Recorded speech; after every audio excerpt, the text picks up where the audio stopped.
আমি এতিয়া আহিছো হাজোত। Hello' guys, welcome to my mini vlog. এতিয়া আমি গৈ আছোঁ পঞ্চতীৰ্থ হাজোলৈ। এতিয়া পাইছোঁহি আমি কেদাৰ মন্দিৰ, আৰু এই কেদাৰ মন্দিৰ ভাগ 1753 চনত আহোম ৰজা ৰাজেশ্বৰ সিংহই নিৰ্মাণ কৰিছিল। আৰু তাৰপাছত আমি আহিলোঁ হয়গ্ৰীৱ মাধৱ মন্দিৰলৈ, কিন্তু হয়গ্ৰীৱ মাধৱ মন্দিৰৰ ভিতৰত ভিডিঅ' কৰা এলাউ নাছিলে কাৰণে ভিডিঅ' তেনেকৈ ক্লিপ লোৱা নহ'লে। আৰু তাৰপিছত আমি আহিছিলোঁ পুৱামক্কালৈ।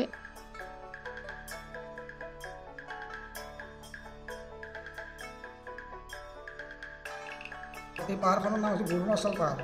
শুদ্ধ অন্তৰে বিচাৰোঁ আমি পাওঁ। ইয়াত সকলো ধৰণৰ মানুহ আহে, হিন্দু, মুছলিম, শিখ, খ্ৰীষ্টান গোটেই ধৰণৰ মানুহ আহে। আহি এখনতো মানে যিটো বস্তু বিচাৰি আহে সেইটো ইয়াতে পায়, ইয়াতে খালী হাতে নাযায় কোনো।